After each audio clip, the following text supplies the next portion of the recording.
رسالت معاب صلی اللہ علیہ وسلم میں درود پاک کا ہدیہ پیش کریں۔ اللہم صلی علی سیدنا مولانا محمد معدن الجود والکرم وآلہ واصحابہ الکرام وابنہ الکریم وبارک وسلم صلاة دائمة سرمدا ابدا۔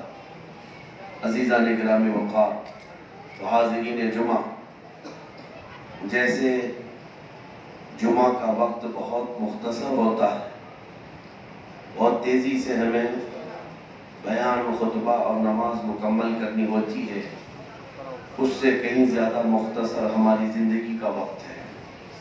بہت تیزی سے زندگی گزر کر چلی جاتی ہے اور بہتوں کو تو احساس بھی نہیں ہو پاتا کہ کب وہ جوانی سے بڑھاپے میں آئے اور کب بچپنا ختم ہوا۔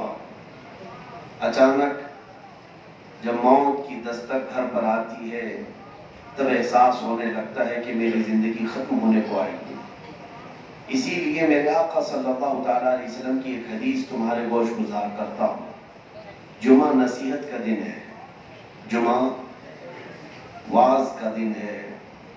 وعظ کہتے ہیں لوگوں کے دلوں میں وہ بات ڈالنا جس سے وہ اللہ کی طرف چلے آئے، کیونکہ آج کا دن ہمارے لیے ایسا ہوتا ہے کہ بغیر بلائے آپ مسجدوں میں جمع ہوتے ہیں۔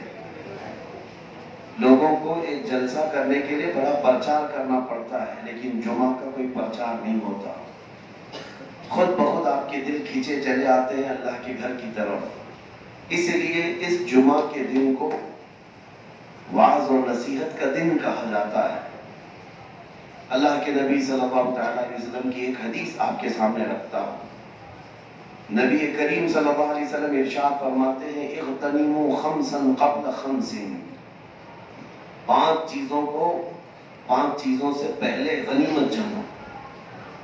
جو تمہارے پاس ہے آج، اس کی قیمت اور اس کی قدر کا احساس کرو، اسی کو کہتے ہیں غنیمت جانو۔ وہ پانچ چیزیں کیا ہیں؟ نبی کرم صلی اللہ علیہ وسلم ارشاد فرماتے ہیں شبابک قبل حرمک، تمہاری جوانی کو غنیمت جانو اس سے پہلے کہ بڑھاپا آ جائے۔ بڑھاپا آنے سے پہلے تم اپنی جوانی کی فکر کرو، اس کی قدر کرو۔ اور دوسری چیز نبی پاک صلی اللہ علیہ وسلم ارشاد فرماتے ہیں صحتک قبل سقمک، ابھی جو صحت ہے تمہارے پاس اس کو غنیمت جانو بیمار ہونے سے پہلے۔ ایسی ایسی بیماریاں آ جاتی ہیں آدمی کو جس کا تم اندازہ بھی نہیں کر سکتے، سوچے بھی نہیں ہوتے وہ بیماریوں میں انسان مبتلا ہو جاتا ہے۔ تھوڑا عمر ڈھلنے تو دیکھو کچھ بیماریاں ایسی وفادار تمہارے ساتھ شریک ہو جاتی ہیں، شوگر اور بی پی کے نام پر، جو قبر تک ساتھ جاتی ہیں۔ اور بھی اس کے علاوہ کئی بیماریاں ہیں جس میں تمہیں وہ عاجز کر کے رکھ دیتی ہیں، تم کچھ نہیں کر پاتے۔ میں ہر ایک کی تفصیل آپ کے سامنے رکھوں گا، پہلے سن لو پانچ چیزیں کیا ہیں جس کو غنیمت جاننا چاہیے۔ پہلی چیز تمہاری جوانی بڑھاپا آنے سے پہلے، دوسری چیز تمہاری صحت بیمار ہونے سے پہلے، تیسری چیز میرے آقا صلی اللہ علیہ وسلم فرماتے ہیں کہ تمہارا فارغ ہونا یعنی خالی رہنا تمہارے مشغول ہونے سے پہلے۔ تمہیں اللہ کریم نے جو خالی وقت دیا ہے، کچھ کو یہ خالی وقت بھی نہیں ملا ہے، تم اس کو غنیمت جانو۔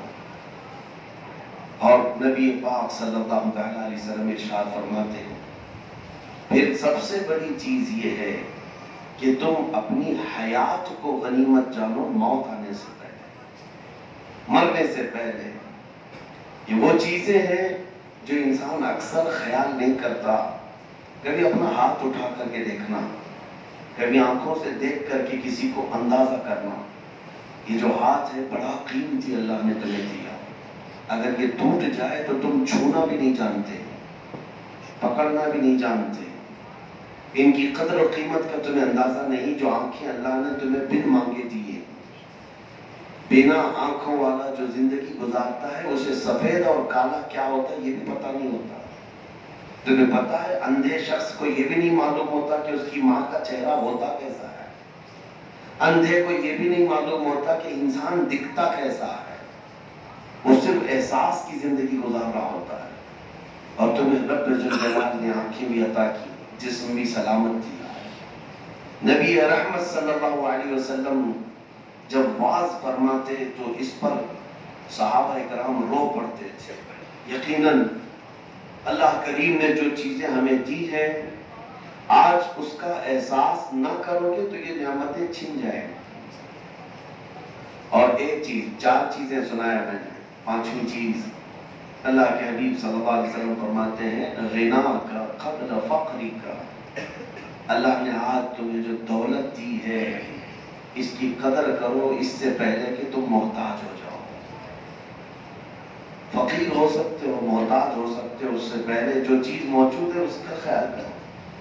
یہ 5 چیزوں میں ہماری پوری زندگی ہے۔ جوانی کو بڑھاپے سے پہلے غنیمت جانو، اپنی صحت کو بیمار ہونے سے پہلے غنیمت جانو، تمہارے فارغ وقت کو مشغول ہونے سے پہلے غنیمت جانو، تمہاری خوشحالی کو، تمہارے غنا کو، تمہاری امیری کو محتاج ہونے سے پہلے غنیمت جانو۔ 5ویں چیز تمہارے حیات کو، تمہاری زندگی کو موت سے پہلے غنیمت جانو۔ موت آ گئی پھر سارا دھرا کا دھرا رہ جاتا ہے۔ میں آپ کو ایک بات بتاتا ہوں، سلطان الاولیاء غوث الاعظم دستگیر شیخ عبد القادر جیلانی رضی اللہ تعالیٰ عنہ کا مہینہ بھی چل رہا ہے۔ ابھی ان کی فیوز و برکات لوٹے ہوئے ہم بغداد سے واپس بھی آئے۔ اس منبر پر جب غوث پاک کھڑے ہوتے تھے، بیان کرتے تو کوئی مجمع 70,000 سے کم کا نہیں ہوتا۔ کتابوں میں موجود ہے جب آپ کا بیان ختم ہوتا تو تاثیر ایسی تھی کہ ہر مجمع سے کچھ نہ کچھ جنازے ضرور اٹھا کرتے، لوگ بے ہوش ہو جاتے تھے، غش کھا کر گرتے تھے، روتے تھے۔ غوث پاک رضی اللہ تعالیٰ عنہ کے تذکیر، واعظ و نصیحت کو سن کر کے اب وہ کیا کہتے کیا تھے، کون سی باتیں تھی؟ کیا آج کا مقرر وہ تقریریں نہیں کر رہا ہے؟ وہ بیانات موجود ہیں، کتابوں میں موجود ہیں، زبان کی تاثیر کی بات ہے۔ ایک بار غوث پاک نے اپنے بڑے صاحبزادے حضرت عبد الجبار کو منبر پر بٹھایا، کہا کہ تم آج بیان کرو لوگوں کو۔ وہ بیان کرتے رہے، گھنٹوں گزر گئے، لوگوں پر سناٹا طاری تھا، جیسے لوگ خاموش سنتے رہے۔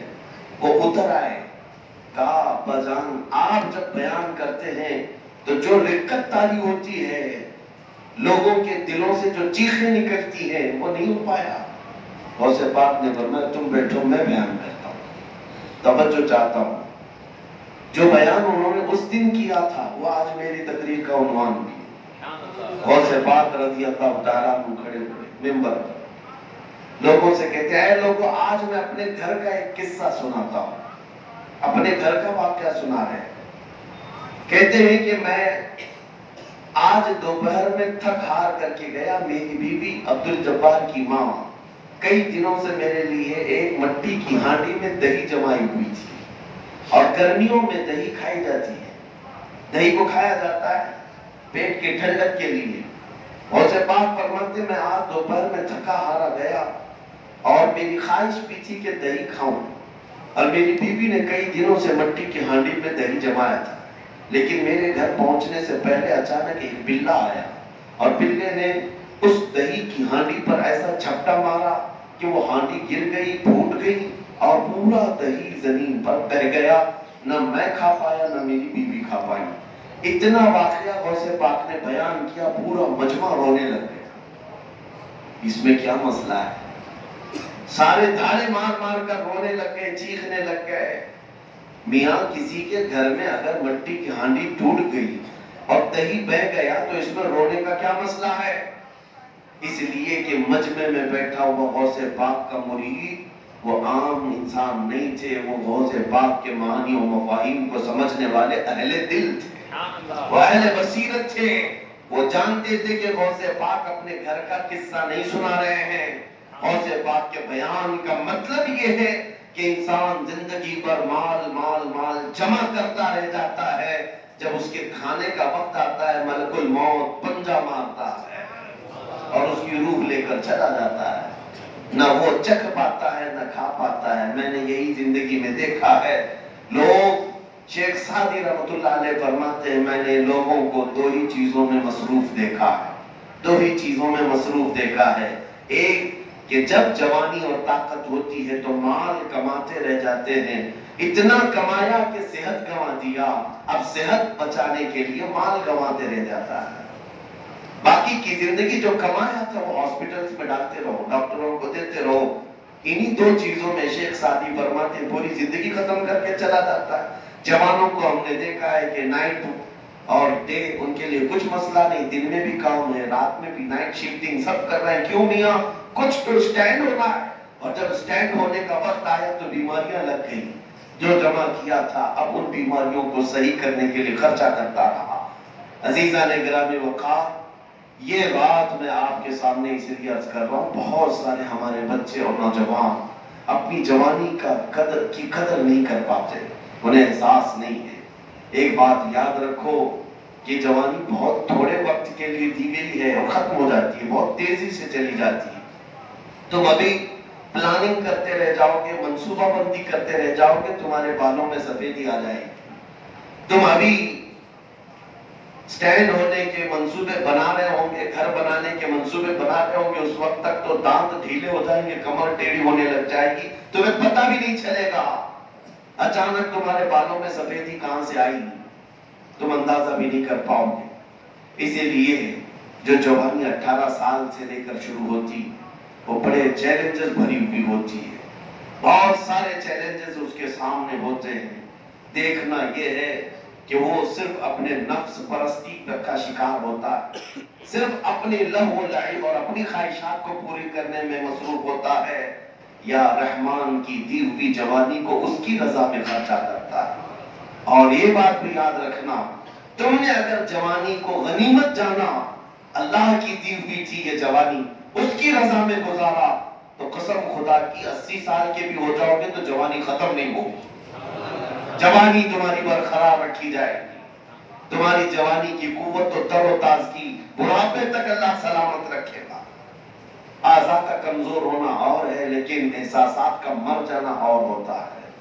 کچھ نوجوانوں کو ہم نے دیکھا ہے، اسی لیے آج میں یہ ٹاپک اس لیے عرض کر رہا ہوں، اللہ کے نبی صلی اللہ علیہ وسلم کی ایک حدیث میں نے پڑھا، میرے آقا صلی اللہ علیہ وسلم فرماتے ہیں قیامت کے قریب ایک زمانہ ایسا آئے گا، تم دیکھو گے کہ جوان بوڑھے نظر آئیں گے اور بچے جوان نظر آئیں گے، چھوٹے بچے جوان نظر آئیں گے اور جوان لوگ بوڑھے نظر آئیں گے۔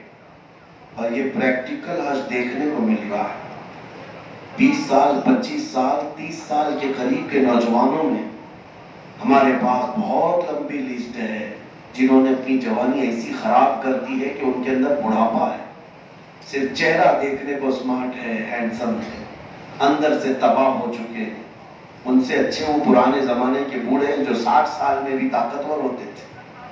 آج ان کھوکھلے نوجوانوں کو میں دیکھ کر حدیث یاد کرتا ہوں جس میں میرے آقا نے فرمایا تھا کہ تم جوانوں کو بوڑھا دیکھو گے، کچھ نہیں کر پائیں گے، اور پھر بچوں کو حضور فرماتے ہیں وہ جوان نظر آئیں گے۔ یہ بھی ہم نے آج کے زمانے میں دیکھا، 4 سال کا بچہ وہ باتیں جانتا ہے جو ہمارے زمانے میں 35 سال کا لڑکا نہیں جانتا تھا۔ آج چھوٹے سے 4 سال 5 سال کے بچوں سے آپ بات کرنا مشکل ہو گیا ہے کہ وہ تمہیں پرسنل ریلیشن شپ کے بارے میں بھی باتیں کرنے لگتے ہیں۔ شہروں کے حالات ہم نے دیکھے، چھوٹے چھوٹے سے بچے جن کے بالغ ہونے میں بھی ابھی وقت باقی ہے، لیکن وہ بے حیائی کی باتیں کھلے طور پر کرتے، ایسا لگتا ہے کہ وقت سے پہلے یہ جوان ہو چکے۔ یہ قیامت کی نشانیاں ہیں، یہ قیامت کی نشانیاں جو ہمارے گھروں میں آج آ چکی ہیں۔ اے نوجوانوں، تمہارے پاس وقت بہت کم رہ گیا۔ اگر تم 20 سال 25 سال کے ہو تو ایسے سورج تیزی سے نکل رہا ہے، تیزی سے ڈوب رہا ہے، تم کو کیا لگتا ہے کہ آج 6 بجے نکلا، شام 7 بجے ڈوب گیا؟ نہیں، ہر دن تمہاری زندگی کی ایک ایک گھڑیوں کو ڈبوتے چلا جا رہا ہے، تمہیں بہت تیزی سے بڑھاپے کی طرف لا رہا ہے، اور وہ وقت ان قریب آنے والا ہے، ان قریب، جب ملک الموت بالکل تمہارے سامنے آ کر کھڑا ہوتا ہے، موت کا فرشتہ جس سے کوئی بھی بچ نہیں سکتا اور چھٹکارا بھی نہیں۔ اسی لیے نبی پاک صلی اللہ علیہ وسلم نے فرمایا اپنی زندگی کو غنیمت جانو موت آنے سے پہلے۔ میں نے ایک حدیث پڑھی حضرت سفیان ثوری رضی اللہ تعالیٰ عنہ کی، ایک چھوٹی سی بچی اپنے باپ کے جنازے کے ساتھ روتی ہوئی جا رہی تھی، 8 سال کی بچی تھی، اس کے باپ کا انتقال ہوا، جنازے کے پیچھے پیچھے روتی جا رہی تھی اور یہ کہتی جا رہی تھی کہ آج ہمارے گھر پر کتنی بڑی مصیبت آ گئی، ہمارے باپ ہم سے دور ہو گئے اور میں بچپن میں یتیم ہو گئی، میرے گھر پر آج بڑی مصیبت آئی۔ بچی رو رہی تھی۔ جانتے ہیں حضرت سفیان ثوری اس بچی کو دیکھتے ہیں اور کہتے ہیں بیٹا ادھر آ، میں تجھے بتاؤں تیرے گھر والوں پر مصیبت نہیں آئی، تم تو کل سے پھر معمول پر چل پڑو گے، جو مصیبت تیرے باپ پر آئی ہے موت، یہ پھر کبھی کسی کے اوپر نہیں آتی، ایک ہی بار آتی ہے، اس سے بڑی کوئی چیز دنیا میں نہیں ہے۔ تمہارے گھر پر کیا آئی؟ آج مرا غم کرو گے، کل سے کھانا پانی کا پہننا سونا سب شروع ہو جائے گا، تم تو معمول پر آ جاؤ گے، لیکن اس کی زندگی ختم ہو چکی، اس پر جو چیز آئی ہے تیرے باپ پر، وہ سب سے بڑی مصیبت ہے۔ پھر وہ بچی قبرستان تک گئی اور اپنے باپ کو دفن کر کے جب آئی، دوسرا دن تھا، صبح کے وقت حضرت سفیان ثوری قبرستان میں تھے، تو یہ چھوٹی سی ننھی بچی اپنے باپ کی قبر کے پاس بیٹھ کر رو رہی تھی، کہہ رہی تھی ابا جان آپ بیمار تھے، میں رات کو دوائیاں لا کر دیتی، آپ کا بستر میں بچھاتی، آپ کو اوڑھنا میں اوڑھا دیتی، اور کھانے کے لیے میں لے آتی، کل کی پہلی رات گزری ہے، کیا کسی نے آپ کو دوائی پوچھی؟ کیا کسی نے آپ کا بچھونا بچھایا؟ کیا کسی نے آپ کو اوڑھنا دیا؟ کیا کسی نے کھانا پوچھا؟ وہ باپ کی قبر کے پاس بیٹھے رو رہی تھی۔ سفیان ثوری گئے، اس بچی سے کہتے ہیں بیٹا اب اپنے باپ سے یہ مت پوچھ کہ کل دوائی کس نے دیا، کل کھانا کس نے پوچھا، اب یہ پوچھ اپنے باپ سے بابا جان کل ہم نے جو کفن پہنا کر بھیجا تھا فرشتوں نے اسے سلامت رکھا یا چھین لیا؟ کہیں ایسا تو نہیں کہ ننگا کر دیا ہو قبر میں اعمال کی وجہ سے؟ اب یہ پوچھ اپنے باپ سے کہ بابا جان کل تک ہمارے ساتھ موجود تھے، جسم سلامت تھا، کل ایسا تو نہیں کہ بدعملیوں کی وجہ سے رب تعالیٰ نے چہرے پر اور آنکھ اور ناک پر بچھو چھوڑ دیا؟ یہ پوچھ اپنے باپ سے۔ موت کے بعد جو حالات آنے والے عزیزان گرامی وقار، اس کی تیاریوں میں کیا ہم میں سے کوئی مصروف ہے؟ آج ہم میں سے کوئی مصروف ہے؟ ہم میں سے کسی کو یہ خبر نہیں کہ ہماری موت اب کس شام کو لکھی ہوئی ہے؟ ہم میں سے کون اب ان صفوں کو خالی کر کے جانے والا ہے یہ ہمیں پتا نہیں ہے، لیکن ہم جیتے ایسے ہیں جیسے لگتا ہے 100 سال کی ہمارے پاس گارنٹی موجود ہے۔ ہر کوئی اپنی شادیوں کی فکر تو کرتا ہے، اپنے گھر کی فکر تو کرتا ہے، لیکن جس تنہا وادی میں برسوں سونا ہے اس قبر کی فکر کیوں نہیں کرتے؟ کیا یہ ہمارے جینے کے سلیقے ہیں؟ آج کیا ہم نے گناہوں سے اپنی زندگی کو ایسا داغدار کر رکھا ہے؟ مجھے ایک بات یہ بھی یاد آتی ہے، میں آپ کو اس لیے کہہ رہا ہوں کہ زندگی کو غنیمت جانو موت سے پہلے۔ ممبئی شہر کی بات ہے، ابھی وہ حاجی صاحب قبلہ موجود ہیں، بڑے پرہیزگار، بہت اللہ نے نوازا مال سے، تو پیسے بہت آئے، ایک ہی بیٹا تھا، اس کو اچھا پڑھایا، گورنمنٹ میں پڑھایا، اور بچے کے پڑھانے میں اتنا مصروف ہو گئے کہ اس کو انگلینڈ تک بھیجا، آکسفورڈ بھیجا، اور لڑکا ان کی 25 یا 26 سال کی عمر کا تھا، بون کینسر ہو گیا، پتہ ہی نہیں چلا۔ بہت اچھا ٹیلنٹڈ لڑکا تھا، نوجوان، اور اتنی جلدی کینسر ہوا کہ پتہ ہی نہیں چلا۔ 6 مہینے صرف علاج، اور اس کے بعد یہ جو بون کینسر ہوتا ہے ہڈیوں کا، ہڈیاں گل جاتی ہیں، ہڈیاں گلنے لگتی ہیں، جسم ٹوٹ جاتا ہے۔ واپس اسے انڈیا لایا گیا، یہاں پر ڈاکٹروں نے جواب دے دیا لاسٹ سٹیج پر ہے، بہت کم دنوں کا مہمان ہے۔ باپ بہت روتا دھوتا رہا، اب بھی موجود ہے بوڑھا باپ، حاجی صاحب ہے۔ مجھے وہ بات تقریباً 8-10 سال پہلے کی ہوگی، دل پہ ابھی بھی لگی ہوئی۔ آخری وقت چل رہا تھا اس نوجوان کا، ایک دن اس نے اپنے باپ سے کہا ابا میری 10ویں کی مارک شیٹ، میری 12ویں کی سرٹیفکیٹ، اور جو فلاں فلاں حصوں میں میں نے کھیلوں میں فلاں مقابلوں میں جو حصہ لیا، شیلڈ ملے، انعامات ملے، وہ کہاں ہیں؟ باپ نے کہا بیٹا سب میں نے سنبھال رکھا ہے، 10ویں کی بھی ہے، 12ویں کی بھی ہے، تیرے کالج کی بھی، یونیورسٹی کی بھی۔ کہا بیٹے نے میں دیکھنا چاہتا ہوں ایک بار، میں جا رہا ہوں دنیا چھوڑ کر، میری وہ جو کچھ بھی پڑھائی ہوئی ہے اس کی سندیں، مارک شیٹ مجھے ایک بار دکھاؤ۔ باپ تجوری کھول کر لایا، الماری میں سے وہ مارک شیٹ، اس کی سندیں، سرٹیفکیٹ لا کر دیا، کافی تھی، اس میں شیلڈ بھی تھے۔ وہ نوجوان لڑکا دیکھتا رہا اور روتا رہا اور اپنے باپ سے پوچھا بابا مجھے یہ بتاؤ ان سرٹیفکیٹ میں سے کون سی ایسی ہے کہ میں منکر نکیر کو بتاؤں تو مجھے چھوڑ دے؟ میں جس منزل میں جا رہا ہوں، جس قبر کی وادی میں جا رہا ہوں، یہ میری سرٹیفکیٹس میں سے کون سی ایسی ہے میں ان فرشتوں کو دکھاؤں تو مجھے چھوڑ دیں؟ باپ کہتے میرے پیروں تلے سے زمین کھسک گئی، میں سوچتا رہ گیا کہ بیٹا تجھے 25 سال تک میں نے ہر دولت تو دے دی لیکن سورہ فاتحہ بھی صحیح پڑھنا سکھا نہ سکا۔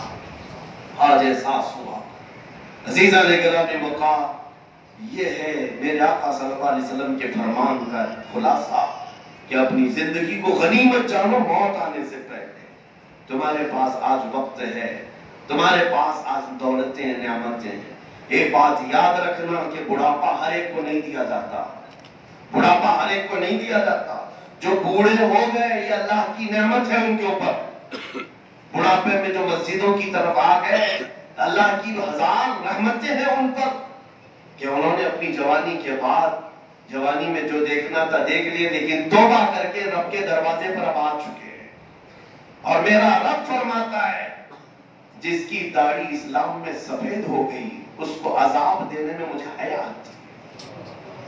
رب تبارک و تعالیٰ فرماتا مجھے حیا آتی ہے اس کا عذاب کیسے دوں، لیکن یہ کون کہہ سکتا ہے کہ میں بھی بوڑھا ہوں گا تم بھی بوڑھے ہوں گے؟ اس لیے کہ ہم نے بہت سے جوانوں کے جنازے بھی جاتے دیکھے، بہت سارے جوانوں کے جنازے جاتے دیکھے۔ میرے عزیزوں، کل میں آپ کے قریب پڑوس شہر پربنی میں تھا، وہاں قریب کل رات کا ہمارا جلسہ تھا۔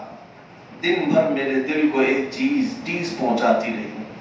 ایک گھر میں تعزیت کے لیے گیا تھا، میرے مرحوم دوست اور بھائی قاری ریاض الدین صاحب جو ایک بہترین نعت خواں تھے اور قاری قرآن تھے، عمر کے شاید 30-35 سال یا 35 سے 40 سال کے پڑاؤ میں تھے، اور ایک سڑک حادثے میں اچانک ان کا انتقال ہوا انگلینڈ میں، اور ان کا جنازہ بھی انڈیا نہیں آ سکا۔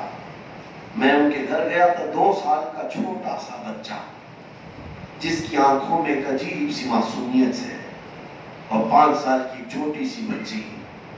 میں انہیں دیکھ کر کے حسرت بھری نگاہوں سے بار بار اللہ کی بارگاہ میں روتا رہا کہ مولا یہ 2 سال کی عمر میں یتیمی کو اٹھایا ہوا، یہ 5 سال کی عمر میں یتیمی کا بوجھ اٹھائے ہوئے، ان کو باپ کا سہارا ہی نہیں، باپ بہت جوانی میں چلا گیا۔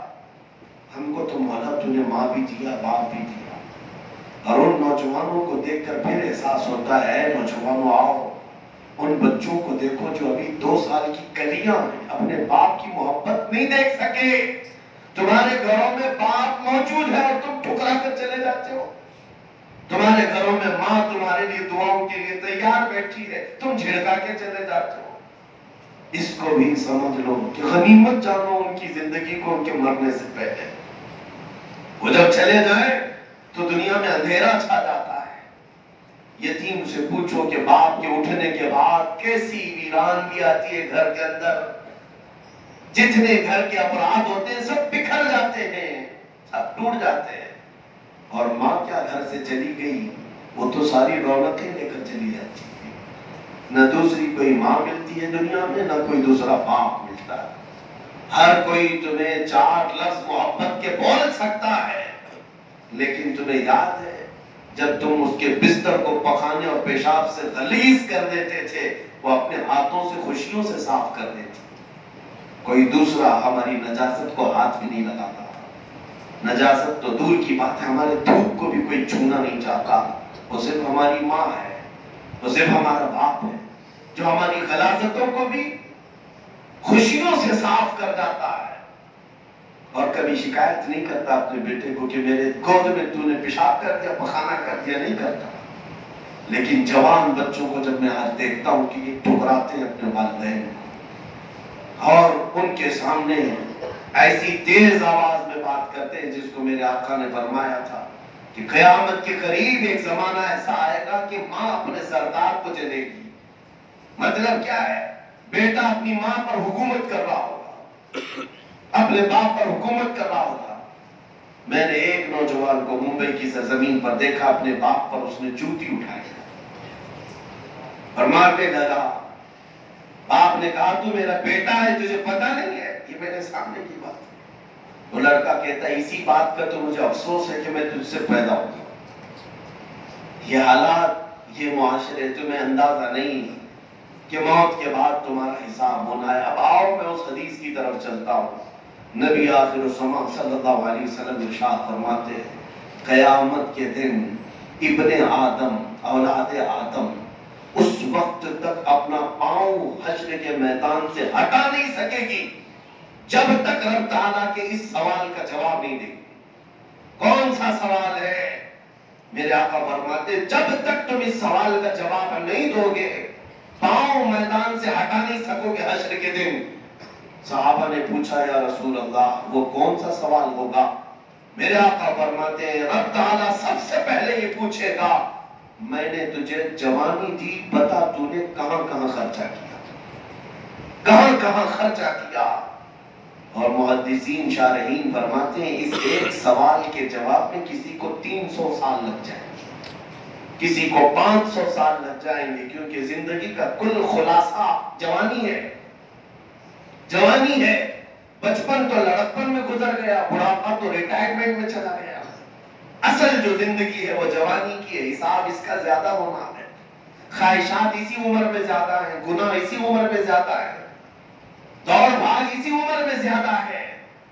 اور رب تبارک و تعالیٰ اسی بارے میں سوال بھی کرے گا. یہ نہیں پوچھا جائے گا بچپنا کہاں گزارا، بڑھاپا کہاں گزارا. یہ فرمایا جائے گا کہ میں نے جو تجھے جوانی دی تھی اس کا حساب دے دے. اے نوجوانوں، کیا تم قیامت کے دن اللہ کی بارگاہ میں اپنی جوانی کا حساب دینے کے لیے تیار بیٹھے ہو؟ کیا قیامت کے دن یہ بول پاؤ گے کہ مولا رات بھر میں گیم کھیلتا تھا، میں دن بھر تو چیٹنگ کرتا تھا، میں رات بھر گندی فلمیں دیکھ کر کے اپنے بستر کو گرم کرتا تھا؟ کیا یہ رب تعالیٰ کی بارگاہ میں جواب دے سکو گے؟ تم کیا جواب دو گے؟ سورہ یاسین میں رب تعالیٰ فرماتا الیوم نختم علی افواہہم وتکلمنا ایدیہم وتشہد ارجلہم بما کانوا یکسبون. آج کے دن تو ہم تمہارے منہ پر مہر لگا دیں گے، تمہارے ہاتھ ہم سے بات کریں گے، تمہارے پیر تمہارے بارے میں گواہی دیں گے تم اپنی جوانی میں کیا کیا کرتے تھے. یہاں تک کہ قرآن میں 24ویں پارے میں اللہ فرماتا ہے کہ لوگ اس دن تعجب میں ہوں گے کہ ان کے ران کی چمڑی بھی بات کر رہی ہوگی، ان کے رانوں کی چمڑیاں بات کر رہی ہوں گی اور کہہ رہی ہوں گی کہ مولا یہ اپنی شرمگاہ کو کس طرح سے عذاب کیا ہوا تھا، یہ کس طرح غلاظتوں میں مبتلا تھا. ہر مرد چیخ کر ان چمڑیوں کو کہے گا کہ تمہیں کیا ہو گیا ہمارے خلاف بات کر رہے ہو. وَقَالُوا لِجُلُودِهِمْ لِمَ شَهِدتُّمْ عَلَيْنَا، ہمارے خلاف تم گواہی کیوں دینے لگ گئی چمڑی کو؟ تم تھوڑا سا جل جاتی تو میں مرہم پٹی کرتا تھا. چمڑی کو اگر خروچ بھی آ جائے تو ہم اس کی پٹی میں کتنا وقت گزارتے ہیں، ہم بہت خیال کرتے ہیں ان چمڑیوں کا.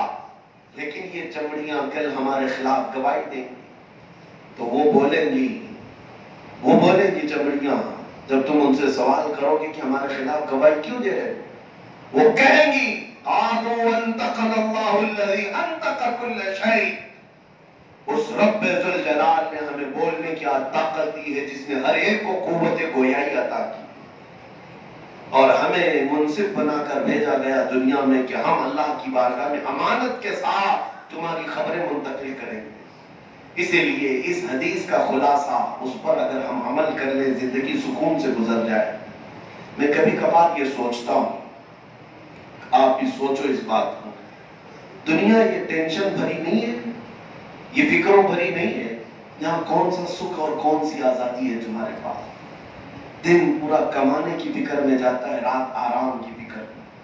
کبھی دیکھو تو بیماریاں گھر کر گئی، کبھی دیکھو تو رشتہ داریوں کے معاملات، کبھی گھر میں ماں بیمار، باپ بیمار، بیٹا بیمار.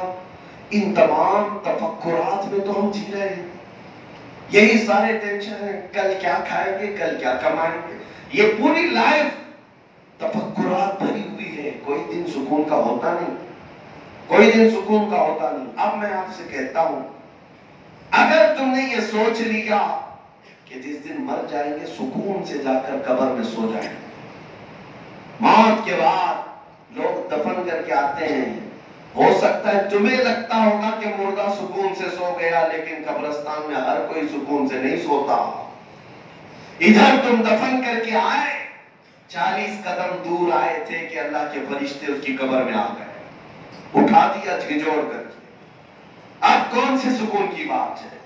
فرشتے اب وہاں سوالات پہ سوالات کرتے چلے جاتے ہیں، اور جواب نہیں آ رہا ہے تو اسے عذاب میں مبتلا رکھے ہوئے. کچھ کی قبروں میں سانپوں کا، بچھوؤں کا عذاب، کچھ کی قبروں میں فرشتے ان کے سینوں پر بھالا مار رہے ہوں گے، جس سے اس کا جسم میلوں اندر چلا جاتا ہے.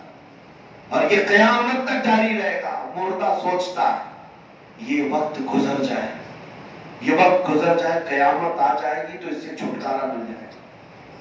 سوچو، دنیا میں یہ سوچتا رہا کہ لائف ختم ہو گئی، قبر میں سکون ہوگا.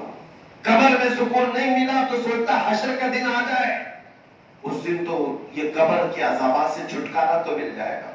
آ گیا حشر کا دن، قیامت کا دن آ گیا. اب جیسے ہی میدان میں کھڑا ہوا، وہاں کی تپش اور گرمی نے تو بے حال کر دیا. حدیث پاک میں ہے لوگوں کے بھیجے پک پک کر کے کانوں سے ابل رہے ہوتے قیامت کے میدان میں، اور وہاں پر بھی سوالات. اب وہ اس انتظار میں ہوگا کہ جلد سے جلد میرا فیصلہ ہو جائے، میرا فیصلہ ہو جائے. دنیا سے چھٹی لینے کی کوشش کرتا رہا، قبر میں سکون مل جائے. قبر سے بھی سکون لینے کے لیے حشر کا انتظار کرتا رہا، اور حشر میں آنے کے بعد اب فیصلے کا انتظار کر رہا ہے کہ جلد سے جلد میرا فیصلہ ہو جائے. اب اے نوجوانوں، ذرا دل پر ہاتھ رکھ کر کے بتانا، اگر قیامت کا 50,000 سال کے برابر کا ایک دن تمہارے حق میں فیصلہ آ گیا اور تمہیں یہ کہہ دیا گیا فلاں بن فلاں جہنم میں جائے گا، اب کہاں سکون لوگے؟ اب کہاں کا انتظار کرو گے؟ ہر جگہ کی لائف تو ہم نے برباد کر دی. نہ دنیا میں سکون مل سکا، نہ قبر میں، نہ حشر میں.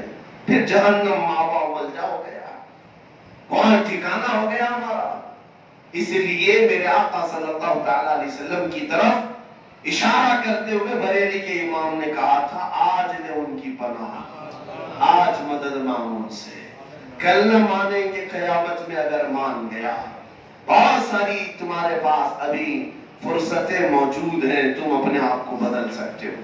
یہ مسجدیں جو ویران ہیں انہیں بھر سکتے ہو، جو ہر وقت تمہیں پکارتی ہیں، کل قیامت کے دن یہ تمہارے خلاف مقدمہ کریں گے. اللہ کی بارگاہ میں شکایت کرتی ہے مسجد، مولا انہوں نے بنا تو دیا تھا لیکن مجھے بھوکا اور پیاسا رکھتے تھے. اس سے پوچھا جائے گا مسجد کو کہ تجھے بھوک کیسے لگتی تھی؟ یہ کہتی ہے جب اذان ہوتی مجھے بھوک لگتی، اگر یہ آ کر میری صفیں بھر دیتے میرا پیٹ بھر جاتا، مگر انہوں نے اکثر مجھے خالی رکھا، بھوکا رکھا. یہ ہمارے خلاف مقدمہ کرے. لیکن تصویر کا ایک دوسرا رخ بھی میں آپ کو بتا جاؤں. یہ تو ان لوگوں کے حالات میں نے آپ کو بتائے جنہوں نے اپنے ہاتھوں جوانی برباد کر دی، جنہوں نے جوانی کی قدر نہیں کی، احساس نہیں کیا، غنیمت نہیں جانا. یہ ان کے لیے میں نے بتایا. لیکن آؤ میں تمہیں بتاؤں، جس نے جوانی کی دہلیز پر قدم رکھتے ہی احساس کر لیا کہ میں یہاں پر اپنی مرضی کی لائف جینے نہیں آیا، میرے رب اور رحمان کی مرضی سے جیوں گا، تو پھر اس نوجوان کے حالات ایسے. اللہ اکبر. اس کے لیے فرشتوں میں اعلان کیا جاتا ہے، فرشتوں میں اعلان کرایا جاتا ہے یہ اللہ کا پاکیزہ بندہ ہے جو اپنی خواہشات کو ٹھکرا کر اس پر فتن دنیا میں، فتنوں سے بھری ہوئی دنیا میں اپنے رحمان کے حضور کھڑا ہوتا ہے.